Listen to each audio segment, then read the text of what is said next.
Match reaction part 2. This might be a bit cooler. I just did one, but it didn't record. My head is hot.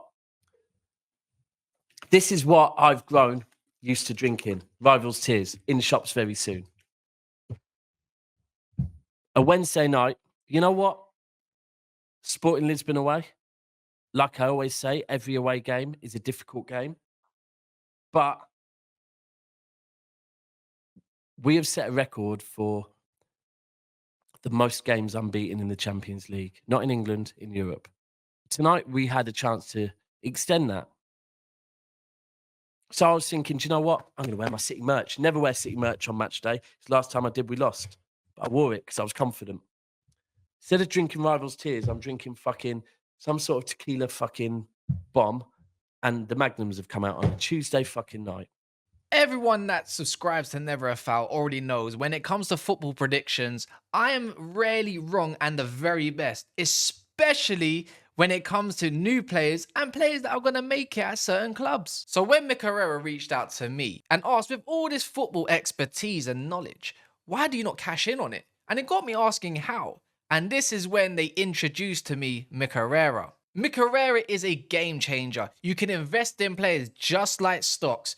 But the best thing about it is testing around your football knowledge of whom is actually going to make it. So for example, Kobbie Mainoo of Manchester United Football Club, if you feel like he's going to be the next big thing, then you can go and invest in him and potentially watch his stocks grow. You can buy and sell safely and securely, 100% guarantee on their platform just like that. Prices will rise and fall depending on the market demand for these players, so just make sure you go and check Mick Herrera out. You will notice some of your favourite players or certain players are not on the market just yet, but don't you worry, there's a voting system which you can vote for to get these players on the market just like William Saliba. So go sign up to Mick Herrera right now. It's completely free to do so. If you want to find out where it is, you can go in the description, click the link, or even better, you can go and scan the QR code. So what are you guys waiting for? Go and make some money based off your football knowledge at mickherrera.com.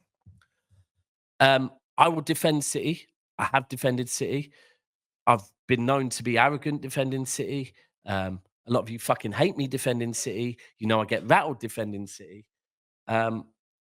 But today I'm rattled not defending City because I can't defend City. Can defend how amazing we've been for the last 12 years. I can defend all the memories I've had. But I can't remember the last memory of us going out like absolute fucking pussy holes. And that's what we did today. First half, good performance, but weren't clinical. We looked tired. We looked laboured. We looked desperate at times. Doesn't look smooth. And I knew that if we did not kill this game off, the game was not over. We didn't kill the game off. Now, whatever United fans will now be claiming this is an Amorim masterclass. Hold tight, all the United fans. Make sure you smash a like. All the Liverpool fans, Arsenal fans. I know you're watching this. You're loving this. Smash the like button, please. Subscribe to the channel. This is not an Amorim masterclass. This is a City disaster class.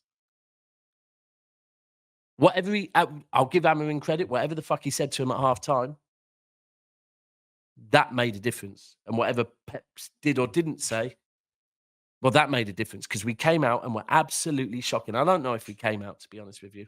I don't want to single out any City players, to be honest with you, because I do think that a lot of players are tired. And I don't just mean tired from, so far having to play a lot of games due to injuries. I mean, tired from the last 6, 7, 8 years. I get it. But the same way that I give them credit for showing desire and keeping going every single season, if that doesn't happen, then I've got to pull them up for it. Now, last season in the FA Cup final, I don't think we showed desire. We lost, right, against Ten Hag. Today, we're playing Manchester United's new fucking manager, right? Written in the fucking stars. Absolutely written in the stars. Wasn't a sensational performance by them. We were just bean juice, as Cass would say. Absolute shit. Now, of course, we're going for the title. We're going for the FA Cup. We're going to be going for the Champions League. But Pep has said before, he needs to see desire from players. Otherwise, maybe he knows it's time for him to move on. to all the players, best believe, as a fan base, we don't want this guy to go on, to leave. We want this guy to sign a new contract. You are currently playing to convince this manager that you have the heart and the desire to keep going, right? So this is more than just this season. This is the next couple of seasons of this football club, right? Now, when we lost to Tottenham last season, January time, we won, actually. We were 2-0 down at half-time. Mahrez masterclass, second half, we won 3-2. Not last season, season before. Pep came out and said, great second half, but I had to, the players have to convince me, the senior players, that they wanted this season. Otherwise, I'll play the youngsters. Is that what it's got to now this season? Is that what it is? Because at the moment, the same way I don't want to single out any players, Haaland, I know the mass media will go for Haaland for fun. He missed a penalty, missed a couple of chances, but Haaland looks a bit tired. He looks like his confidence is knocked. Do you know what? Not just that. He does look like he's been taking knocks and he's having to play through potential injuries because it's all we've got. It's all we've fucking got. And that maybe is on the board a little bit. In the summer, we didn't do enough. Maybe as a fan base, we got a bit carried away with the Gundo thing. And the one thing, whenever I talk on Vinny and say, I don't want Vinny as a manager till we know he's good enough, maybe we got caught up in the romance of Gundo. Will Gundo come clutch at some point this season? Of course, but his age, we can't be relying on Gundo to turn up all the time.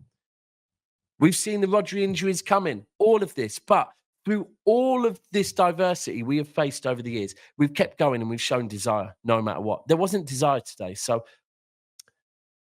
it's just shit. It's absolutely fucking shit. And we can't be here, blaming anything.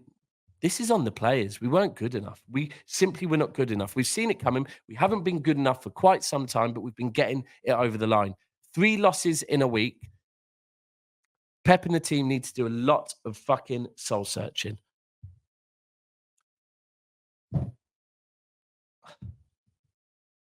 You know what? When I was young, I was used to fucking losing because it's all we did. And I never wanted... I used to watch some of my friends, Arsenal fans, United fans, how they would act when they'd lose a game. And I think, fuck me, is losing a game that big a deal on your moods? And I never wanted to be like that. But we've been blessed with such an amazing, I'm not even going to say 5 years, 7 years, more than I ever could dream of. But it all boils down to the same thing, the desire of the players. And today, I did not see that. Now, we have a tough run ahead of us.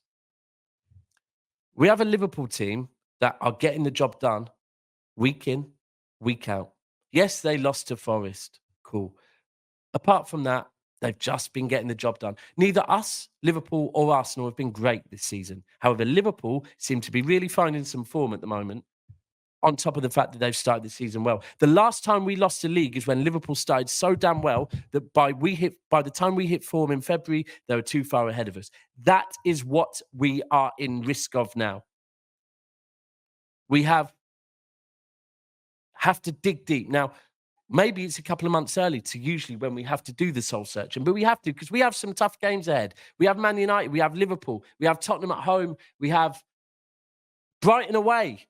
We have more Champions League games. And after tonight, so we have to dig deep. We have to do some soul searching. We have the perfect manager for turning this around, right? You know what?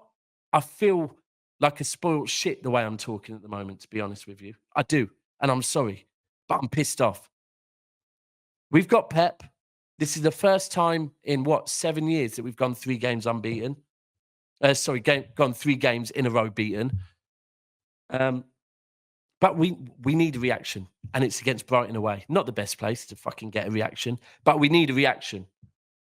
So, listen, I'm not going to be on the overall match reaction on Never a Foul. I'm going bed, right? And never was planned to be on there. I thought we were going to fucking win. But there will be some City fans on there. I will be on Never a Foul tomorrow at about 6 o'clock. To answer for all my crimes. Maybe there will be a fucking court there.